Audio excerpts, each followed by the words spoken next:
जय माता दी। नमस्कार दोस्तों, स्वागत है आप सभी का हमारे YouTube चैनल लक्ष्मी शर्मा की कहानियां पर। ओम गणेशाय नमः। प्यारे भक्तजनों, आज बुधवार के दिन आप सभी सुनेंगे बुधवार गणेश जी की व्रत कथा। बुधवार की पूजा और व्रत को बहुत लाभकारी माना जाता है। इस दिन श्री गणेश की पूजा से जीवन की सभी कष्टों से मुक्ति मिल जाती है और कुंडली में बुध ग्रह की स्थिति मजबूत होती है। बुधवार दिन भगवान गणेश को समर्पित है। साथ ही इस दिन बुध देव की पूजा भी होती है। बुधवार के दिन बुध देव की पूजा से बुध ग्रह मजबूत होते हैं।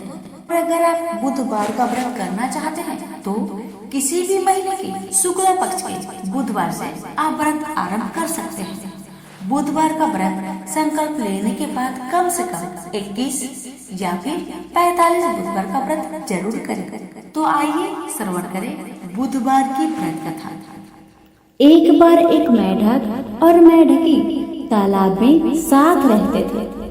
मेढक गणेश जी का बहुत बड़ा भक्त था।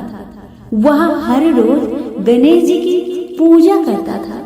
वह कुछ काम न करता, बस गणेश जी का नाम जपता रहता। मेढकी उससे बहुत परेशान थी। एक दिन मेढकी ने गणेश जी की मूर्ति छिपा दी। मेढक आया और गणेश जी की मूर्ति के बारे में पूछने लगा तो मेढकी ने बोला कि मुझे नहीं पता।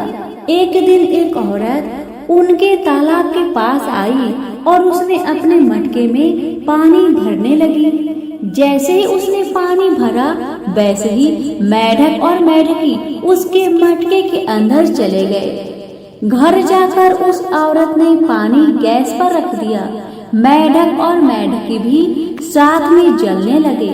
मेढकी मेढक को बोलने लगी कि तुम तो गणेश जी की बहुत बड़ी भक्त हो, तो बोलो गणेश जी को हमें बचाए। मेढक ने यह सुनकर गणेश जी का नाम जपना शुरू कर दिया। थोड़ी देर बाद एक सांड आया और अपने दोनों सींग मटके पर जा मारा और मटका जमीन पर गिरकर टूट गया और दोनों बच गए। मेढक ने घर जाकर गणेश जी की मूर्ति मेढक को लौटा दी और उसने भी गणेश जी का पूजन करना शुरू कर दिया। तो प्रेम से मुझे गणेश महाराज की जय हो। एक समय की बात है कि साहूकार अपनी पत्नी को लाने के लिए अपने ससुराल गया। कुछ दिन रहने के बाद उसने अपनी पत्नी के साथ अपने घर आने की सोची। दुर्भाग्य से उस दिन बुधवार का दिन था। लड़की के परिवार वालों ने कहा कि आज बुधवार का दिन है, जो कि किसी कार्य हेतु शुभ नहीं माना जाता है, इसलिए आज तुम मत जाओ। किंतु साहूकार ने किसी की एक न मानी और पत्नी समेत अपने ससुराल से घर को प्रस्थान किया। रास्ते में साहूकार की पत्नी को प्यास लगी। उसने साहूकारनी से कहा, तुम बैलगाड़ी में ही बैठो, मैं पानी लेकर आता हूँ। जब वो पानी लेकर आया तो उसने देखा कि उसका शक्ल का एक आदमी उसकी पत्नी के साथ बैठा है। तब उसने जाकर उस पुरुष से पूछा, तुम कौन हो? तब उसने कहा, मैं साहूकार हूँ। और फिर दोनों के बीच में झगड़ा शुरू हो गया और वहाँ लोग और कुछ सिपाही आ गए, जिन्होंने उस स्त्री से पूछा, तुम्हारा पति कौन है? तब वो इसका उत्तर न दे सकी और साहूकार अपने मन में कहने लगा कि ये प्रभु कैसा लीला है आपका। तब आकाशवाणी हुई, अरे मूर्ख, आज बुधवार का दिन था, तभी तूने आज ही गमन किया। ये सब भगवान बुध देव के प्रकोप से हो रहा है, वो तुझसे रूठ गए हैं। तब साहूकार ने भगवान बुध देव से क्षमा याचना की और तब वो आकाशवाणी खत्म हो गई और इंसान के रूप में आए बुध देव भी अदृश्य हो गए। और फिर साहूकार अपनी पत्नी संग घर गया और भगवान बुध देव की पूजा की। जो भी इस व्रत कथा को सुनता है उसको बुधवार की यात्रा करने का पाप नहीं लगता है। प्रेम से बोली, बुद्ध देव की जय हो। पौराणिक कथाओं के अनुसार एक गांव में एक विधवा अपनी बहू के साथ रहती थी। उसकी बहू मंद बुद्धि वाली थी, जो अपनी भूख बर्दाश्त नहीं कर पाती थी और हमेशा खाने के लिए उतारू रहती थी। वह सबसे पहले उठकर खाना खाती थी, फिर घर के बाकी काम किया करती थी। एक दिन विधवा ने अपने घर में पूजा करवाने का सोचा, लेकिन वह थोड़ी परेशान थी क्योंकि उसकी बहू अगली सुबह उठते ही खाने के लिए दौड़ेगी और पूजा के लिए बनाए गए पकवान को जूठा कर देगी। अपनी बहू को पूजा के लिए बनाए गए पकवान से दूर रखने के लिए विधवा ने एक तरीका निकाला। पूजा वाले दिन उसने एक मटका लिया और उसके नीचे एक छेद कर दिया और अपनी बहू से बोली कि आज तो पूजा है, इसलिए खाना खाने से पहले पानी भर के ले आओ। बहू भी चालाक निकली। उसने देख लिया था कि विधवा ने मटके के नीचे छेद कर दिया है, इसलिए वह अपनी साड़ी में आटा बांधकर पनघट पर चली गई।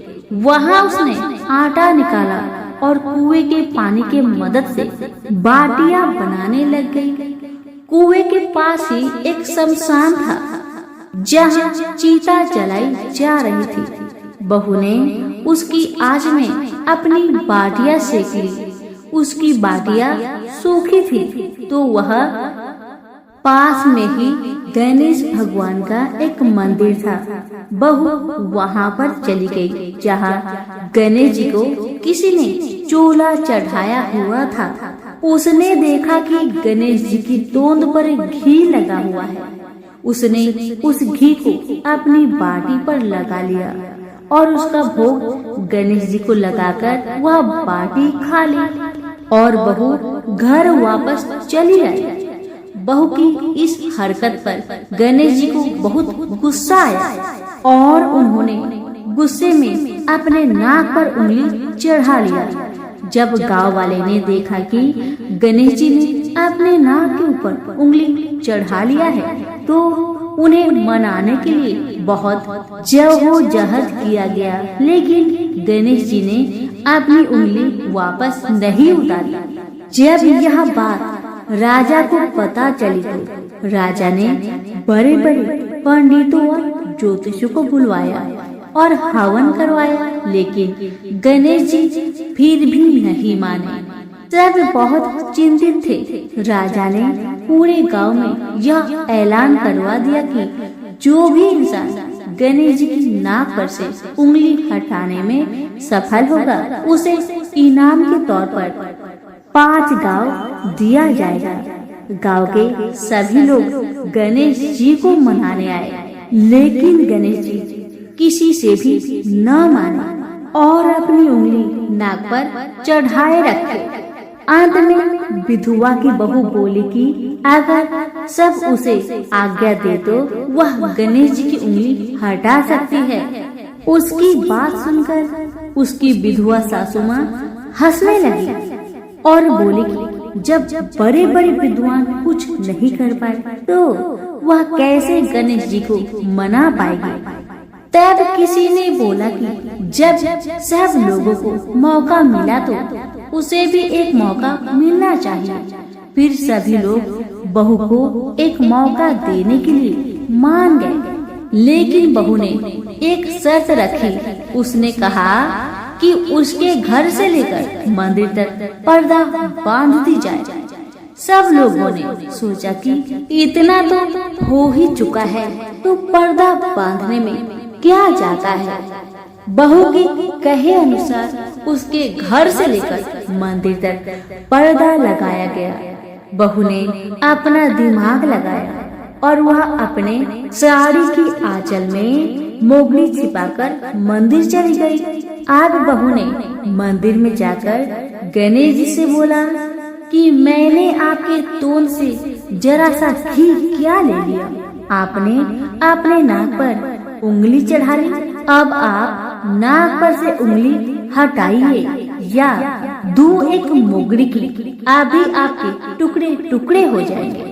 बहू की यह चेतावनी सुनकर गणेश जी थोड़ा डर गए और उन्होंने सोचा कि यह तो पूरी पागल है, कहीं सच में यह मुझे मोगरी न मार दे। अब तो गणेश जी ने बिना सोचे समझे अपनी नाक पर से उंगली हटा ली, जिसे देखकर गांव वाले बहुत खुश हो गए और बहू का जय जयकार करने लगे। राजा के ऐलान के मुताबिक बहू को 5 गांव इनाम में दिए गए। यह कथा सुनकर लोग गणेश भगवान से यह मांगते हैं कि वह भी उस बहू की तरह सबकी बात मान जाए और उनकी सभी मनोकामनाएं पूरी करे। तो प्रेम से बोलिए गणेश महाराज की जय हो। पुराणों में बताया गया है कि एक बार भगवान गणेश गंगा नदी के किनारे तपस्या कर रहे थे। इसी कालवधि में धर्मात्मज की कन्या तुलसी विवाह की इच्छा लेकर तीर्थ यात्रा पर निकली। देवी तुलसी सभी तीर्थ स्थल का भ्रमण करते हुए गंगा के तट पर पहुंची। गंगा तट पर देवी तुलसी ने देखा कि युवा गणेश तपस्या में लीन थे। शास्त्रों के अनुसार तपस्या में विलीन गणेश जी रत्न जटित सिंहासन पर विराजमान थे। उनके समस्त अंगों पर चंदन लगा हुआ था। उनके गले में परिजात पुष्प के साथ स्वर्ण मणि रत्नों के अनेक हार पड़े थे। उनकी कमर में अत्यंत कोमल रेशम का पीताम्बर लिपटा हुआ था। तुलसी श्री गणेश के इस सुंदर स्वरूप पर मोहित हो गई। उसके मन में गणेश से विवाह करने की इच्छा जागृत हुई। तुलसी ने विवाह की इच्छा से उनका ध्यान भंग किया। तब भगवान श्री गणेश ने तुलसी द्वारा तब भंग करने को अशुभ बताया और तुलसी की मनसा जानकर स्वयं को ब्रह्मचारी बताकर उसके विवाह प्रस्ताव को नकार दिए। विवाह प्रस्ताव ठुकराने पर तुलसी ने नाराज होकर गणेश जी को श्राप दिया कि उनके एक नहीं बल्कि 2 विवाह होंगे। इस पर श्री गणेश ने भी तुलसी को श्राप दे दिया कि तुम्हारा विवाह एक असुर से होगा। एक राक्षस की पत्नी होने का श्राप सुनकर तुलसी ने गणेश जी से माफी मांगी। तब गणेश जी ने तुलसी से कहा कि तुम्हारा विवाह शंखचूड़ राक्षस से होगा, किंतु फिर तुम भगवान विष्णु और श्री कृष्ण को प्रिय होने के साथ ही कलयुग में जगत के लिए जीवन और मोक्ष देने वाली होगी। पर मेरी पूजा में तुलसी चढ़ाना शुभ नहीं माना जाएगा। तब से ही भगवान श्री गणेश जी को पूजा में तुलसी चढ़ाना वर्जित माना गया है। प्रेम से बोलिए गणेश जी की जय, तुलसी जी की जय। के गांव में एक माँ बेटी रहती थी। एक दिन वह अपनी माँ से कहने लगी कि गांव के सब लोग गणेश मेला देखने जा रहे हैं, मैं भी मेला देखने जाऊंगा। माँ ने कहा कि वहाँ बहुत भीड़ होगी, कहीं तुम गिर जाओगी, तुम्हें चोट लगेगी। लड़की ने माँ की बात नहीं सुनी और गणेश मेला देखने चल पड़ी। माँ ने जाने से पहले बेटी को 2 लड्डू दिए, एक घटी में पानी दिया। माँ ने कहा कि एक लड्डू तो गणेश जी को खिला देना और थोड़ा सा पानी गणेश जी को पिला देना। दूसरा लड्डू तुम खा लेना और बचा हुआ पानी तुम पी लेना। कि मेले में चली गई। मेला खत्म होने पर सभी गांव वाले वापस आ गए, लेकिन लड़की वापस नहीं आई। लड़की मेले में गणेश जी के पास बैठ गई और कहने लगी कि एक लड्डू और पानी गणेश जी तुम्हारे लिए और एक लड्डू और बचा पानी मेरे लिए है। इस तरह कहते कहते सारी रात बीत गई। यह देखकर गणेश जी सोच में पड़ गए कि अगर मैंने यह लड्डू और पानी नहीं पिया तो यह बच्ची अपने घर को नहीं जाएगी। यह सोचकर गणेश जी एक लड़के के वेश में आए और उससे एक लड्डू खा लिया और साथ ही थोड़ा पानी भी पी लिया। फिर वह कहने लगे कि मांगो, तुम क्या मांगती हो? लड़की मन में सोचने लगी कि क्या मांगो, अन्न मांगो या धन मांगो, या अपने लिए अच्छा वर मांगो, या खेत मांगो या महल मांगो। वह मन में सोची रही थी। गणेश जी ने उसके मन की बात को जानकर उनसे कहने लगे, लड़की, तुमने जो अभी मन में सोचा वो सब कुछ तुम्हें मिलेगा, तुम अपने घर को जाओ। लड़की घर पहुंची तो माँ ने पूछा कि इतनी देर कैसे हो गई? बेटी ने कहा कि आपने जैसा कहा था मैंने वैसा ही किया, और देखते ही देखते जो भी लड़की ने सोचा था वह सब कुछ हो गया। प्रेम से बोले गणेश भगवान की जय। कि एक बार पथवारी माता, पाल माता और विनायक जी में झगड़ा हो गया। सब आपस में अपने आप को श्रेष्ठ बता रहे थे, बड़ा बता रहे थे। इतने में उनके सामने से एक लड़का जा रहा था जो कि ब्राह्मण का लड़का था। उस ब्राह्मण के लड़के को देखकर पाल माता, पथवारी माता और गजानन जी ने उसे रोका और कहा, ए लड़का, हमारा न्याय करके जा। तो लड़का बोला, हे भगवान, मैं कल वापस आऊंगा, तब आप सबका न्याय कर दूंगा। ब्राह्मण का लड़का बहुत चतुर था। उसे पता था अगर भगवान के बारे में कुछ गलत कह दिया तो मुझे बहुत दुख उठाना पड़ सकता है। इसी कारण से ब्राह्मण का लड़का चुपचाप वहाँ से चला गया और अपनी माँ से सारा कहानी बताया कि माँ, मैं जब रास्ते से जा रहा था वहाँ पर पाल माता, पथवारी माता और विनायक जी अपने आप में लड़ रहे थे। पाल माता कह रही थी मैं बड़ी हूँ, विनायक जी कह रहे थे मैं बड़ा हूँ, पथवारी माता कह रही थी मैं बड़ा हूँ। इसी बात को लेकर दोनों माता और विनायक जी मुझे बुलाए और कहने लगे हमारा न्याय करता जा। लेकिन मैं बहाना बनाकर इतना कहकर आया, मैं कल आपका न्याय कर दूंगा। माँ, अब तुम बताओ मैं उनका न्याय कैसे करूँ, बताओ माँ। बेटे की बात सुन माँ ने कहा, बेटा ध्यान से सुनो, जब कल पथवारी माता, पाल माता और विनायक जी के पास जाओगे तब सभी को बड़ा बता देना। लड़के ने कहा, ठीक है माँ, जैसा तुमने कहा मैं वैसा ही करूँगा। दूसरे दिन लड़का वहाँ पर चला गया जहाँ दोनों माता और विनायक जी रहते हैं। ब्राह्मण का लड़का सबसे पहले पाल माता से बोला, हे पाल माता, आप बड़ी हैं क्योंकि हर व्यक्ति आता है और स्नान ध्यान करके शुद्ध होकर जाता है और आप सबकी रक्षा करती हैं, इसलिए आप बड़ी हैं। तो ब्राह्मण लड़का गया पथवारी माता के पास और कहने लगा, हे माता, आप सबसे बड़ी हैं क्योंकि जितने भी तीर्थ धर्म ध्यान कर ले पर आपकी पूजा किए बिना उनका कार्य पूर्ण नहीं होता। आप जीवित को भी तारती है और मरने के बाद भी उद्धार करती है। ये पथवारी माता पथ की धारणी, इसलिए आप बड़ी है। अब विनायक जी की बारी आया तो लड़का बोला, हे भगवान, सबसे पहले शुभ काम में आपको ही मनाया जाता है। आपको ध्याए बिना कोई काम सिद्ध नहीं होता, इसलिए हे विनायक जी आप बड़े हैं। माता, पथवारी माता और विनायक जी लड़के की चतुराई पर बहुत प्रसन्न हुए और बोले, हे लड़के, तुमने तो हम सबको ही बड़ा कर दिया। हम सब तुमसे बहुत प्रसन्न हैं, इसलिए जा हम तुम्हें आशीर्वाद देते हैं कि तुम सदा सुखी रहो। और उसके साथ ही पथवारी माता, पाल माता और विनायक जी ने जौ के 2-4 दाने उसके अंगूठे में डाल दिया। जौ के दाने को देखकर लड़का सोचने लगा, तो घाटे का सौदा हो गया। मैंने अपना दिन को खराब करके देवी देवताओं का न्याय किया और इसके बदले में मुझे कुछ जौ के ही दाने मिले। उदास मन से वह ब्राह्मण का लड़का जौ के दाने को अंगूठे में लपटकर घर जाके एक कोने में डाल दिया। बेटा घर आया तो माँ ने पूछा, बेटा न्याय कर आया, क्या मिला तुम्हें? पिता ने कहा, घर के कोने में अंगूठे में रखा, जाकर देख लो। जैसे ही वहाँ गई, अंगूठे को उठाई, उसमें से ढेर सारे हीरे मोती का ढेर बरसने लगे। ये देखकर तो माँ अत्यंत प्रसन्न हो गई।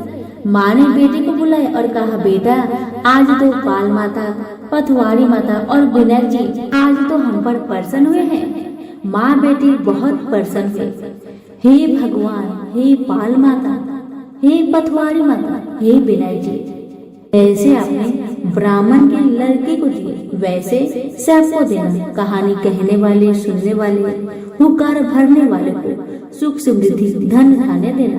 प्रेम से बोलिए पाल माता, पथवाड़ी माता, विनायक जी की जय। एक ब्राह्मण था जो नित्य प्रतिदिन सुबह उठकर गंगा जी स्नान के लिए जाता था और आकर विनायक जी का पूजा करता और विनायक जी की कहानी सुनता था। ब्राह्मण की पत्नी को पूजा करना अच्छा नहीं लगता था। जब भी ब्राह्मण पूजा करता तो ब्राह्मणी गुस्सा हो जाती थी और कहती थी कि सुबह पहले पूजा करने के लिए बैठ जाते हो, मैं झाड़ू निकालती हूँ, घर का काम करती हूँ, तुम्हें कोई काम नहीं है क्या? ब्राह्मण अपनी पत्नी की बातों पर ध्यान ही नहीं देता था। एक दिन की बात है, ब्राह्मण गंगा जी नहाने के लिए चला गया। ब्राह्मण ने विनायक जी को छुपा कर रख दिया। जब ब्राह्मण गंगा नहाकर वापस आए, विनायक जी की मूर्ति नहीं मिली तो ब्राह्मण से पूछने लगा कि विनायक जी की मूर्ति कहाँ गई? ब्राह्मण कहने लगी, मुझे क्या पता तुम्हारे विनायक जी कहाँ गए। अब तो ब्राह्मण खाना पीना खाना बंद कर दिया। ब्राह्मण ने कहा खाना खा लो, लेकिन ब्राह्मण ने कहा जब तक मैं विनायक जी का पूजा नहीं कर लेता तब तक मैं अन्न जल ग्रहण नहीं करूँगा। ब्राह्मणी ने ब्राह्मण को बहुत समझाया मगर ब्राह्मण की बात नहीं मानी। तो ब्राह्मण और ब्राह्मणी दोनों झगड़ने लगे। दोनों को लड़ते झगड़ते देख विनायक जी की मूर्ति हंसने लगी। तब ब्राह्मणी गुस्से में आकर बोली कि मूर्ति वहाँ रखी है। उसके बाद ब्राह्मण ने विनायक जी की पूजा अर्चना की। तब अचानक ही विनायक जी की मूर्ति बोल उठी कि तुझे मेरी सेवा करते हुए बहुत दिन हो गए हैं, कुछ मांगो मुझसे। ब्राह्मण बोला कि अन्न मांगो कि धन मांगो, जितना दुनिया में सुख है क्या वह सब सुख मांगो?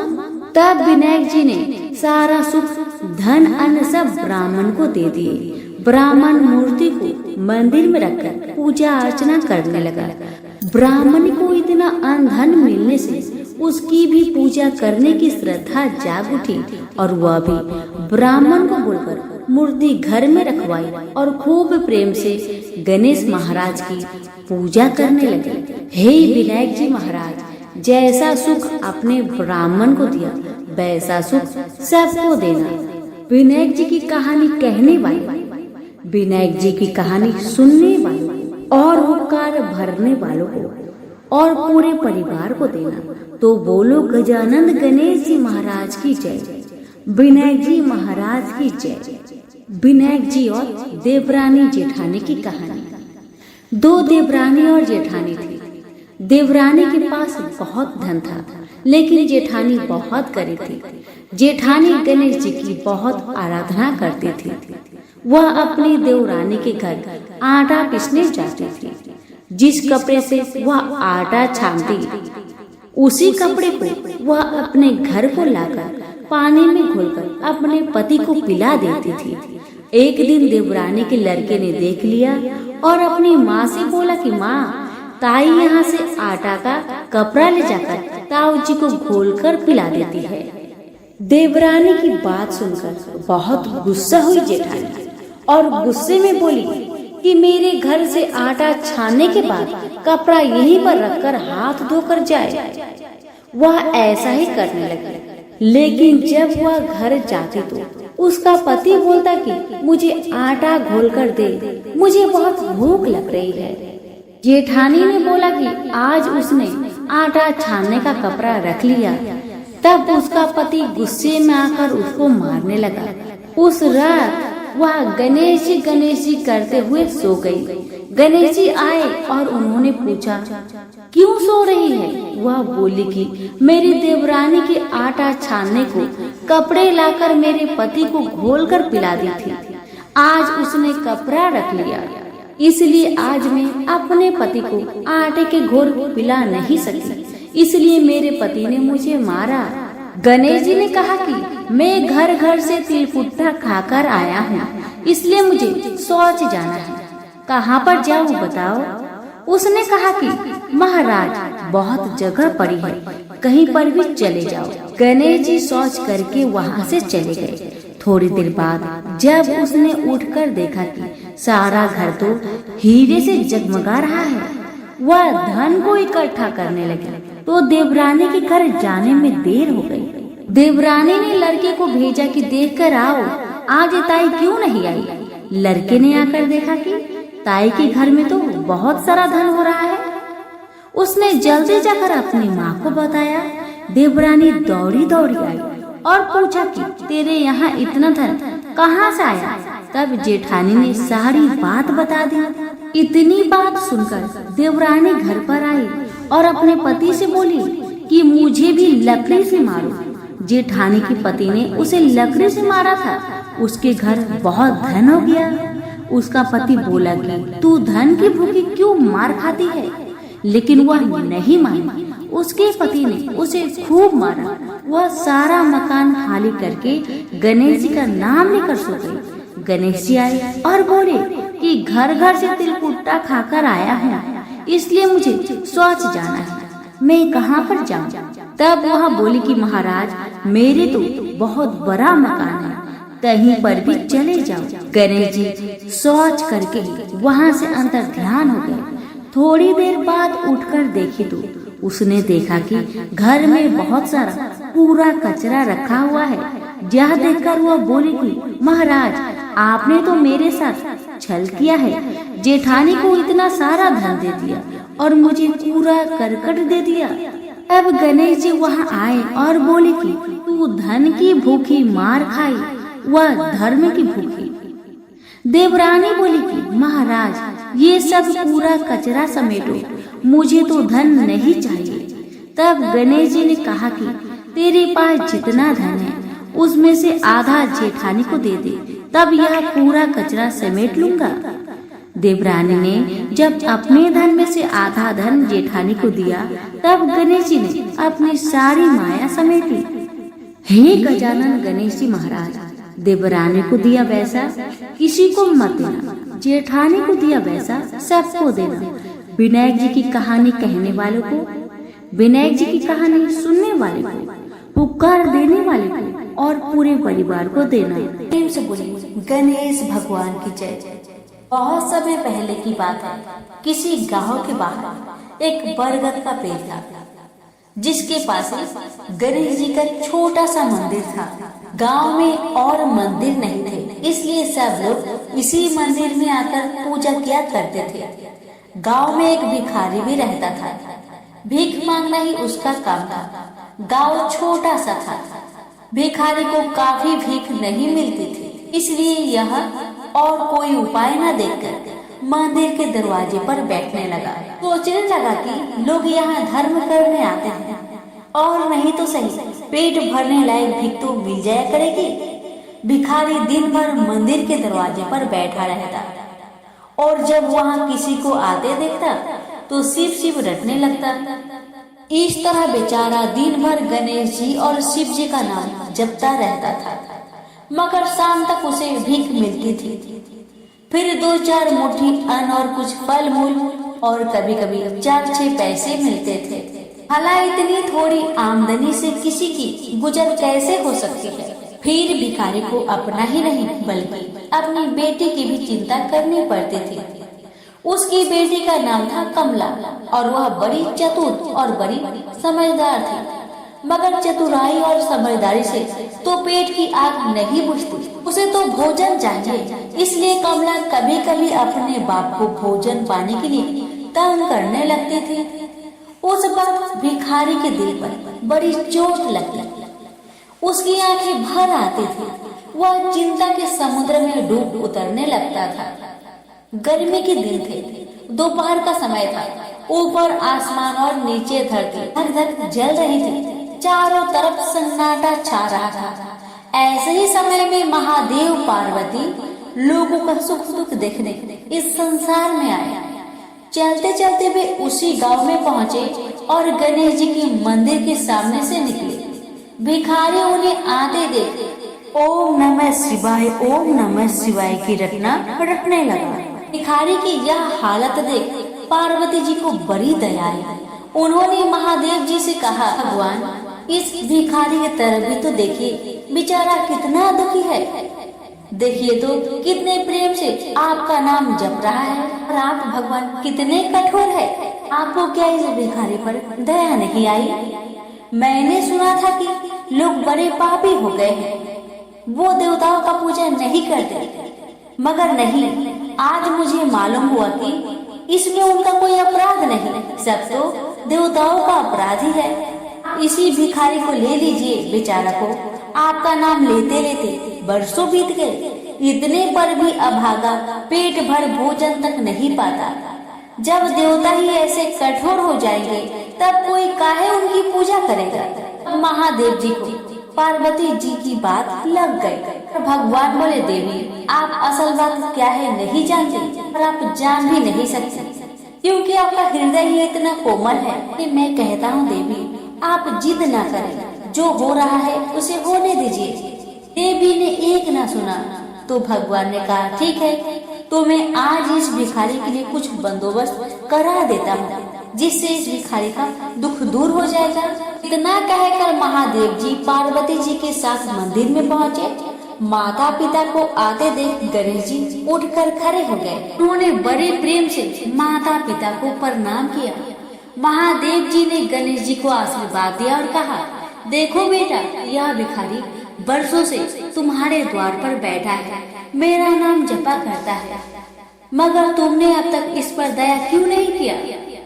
अब ऐसा कुछ उपाय करो जिससे इस बेचारे का दुख दूर हो जाए। गणेश जी ने हाथ जोड़कर उत्तर दिया, अच्छी बात है पिताजी, 7 दिन के भीतर उसका दुख दूर हो जाएगा, उसे कहीं न कहीं से 2 लाख रुपए मिल जाएंगे।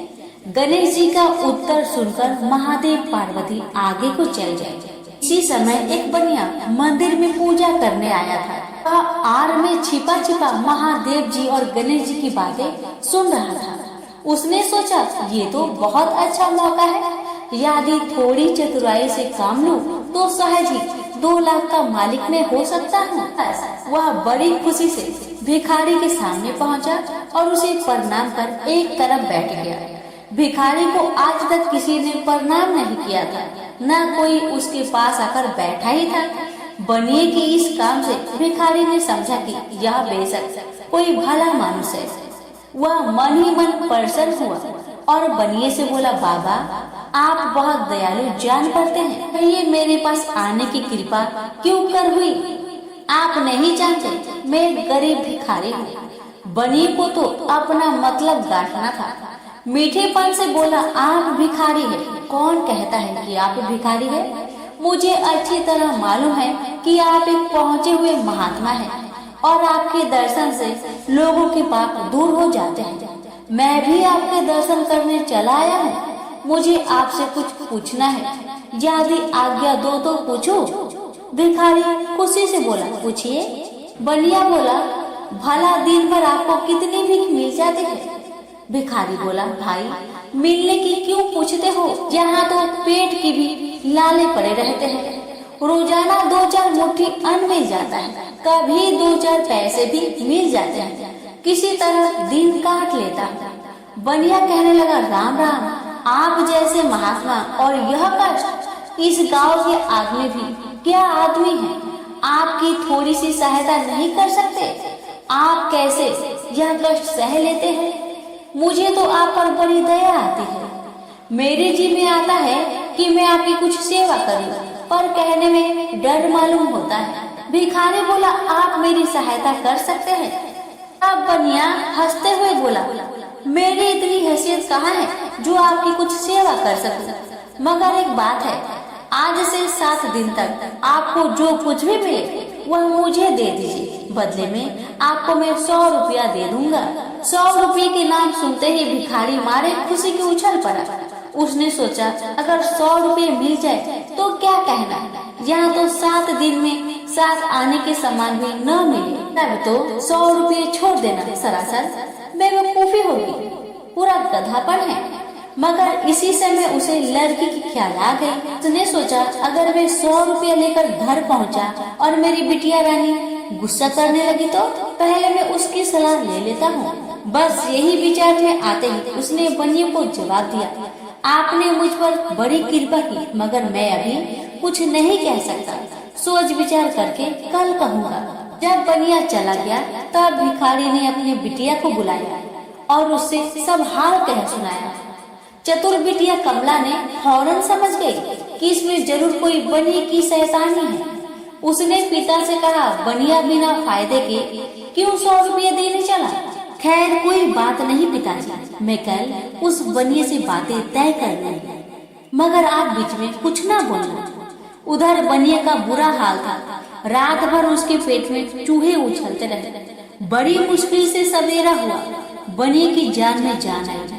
वह हाथ मुंह धोते ही भिखारी के पास आ पहुंचा और छुटते ही बोला, क्या विचार किया आपने? कमला भी बनिए से निपटने को तैयार बैठी थी।